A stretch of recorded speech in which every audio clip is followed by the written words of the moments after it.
அமெரிக்காவின் தேசிய பாதுகாப்பு ஆலோசகராக இந்திய ஆதரவு நிலைப்பாடு கொண்ட மைக் வால்டஸை நியமிக்க ட்ரம்ப் முடிவு செய்திருப்பதாக தகவல்கள் வெளியாகியுள்ளன. புளோரிடாவைச் சேர்ந்த ஓய்வு பெற்ற ராணுவ வீரரான மைக் வாட்ஸ் தீவிர ட்ரம்ப் ஆதரவாளராக பார்க்கப்படுகிறார். பென்சில்வேனியாவில் ட்ரம்ப் மீது நடத்தப்பட்ட தாக்குதல் குறித்து விசாரிக்க அமைக்கப்பட்ட குழுவிலும் இவர் இடம்பெற்றுள்ளார். நாடாளுமன்றத்தில் பிரதிநிதிகளுக்கான சபையில் கிழக்கு மத்திய பகுதியிலிருந்து மைக் மீண்டும் தேர்வு செய்யப்பட்டிருக்கிறார்.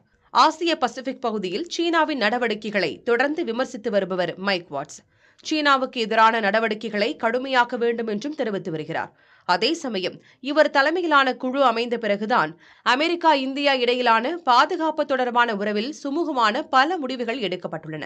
இந்திய ஆதரவாளராக கருதப்படும் மைக் வாட்ஸுக்கு பயங்கரவாத எதிர்ப்பு நடவடிக்கைகளில் பணியாற்றிய அனுபவம் உண்டு.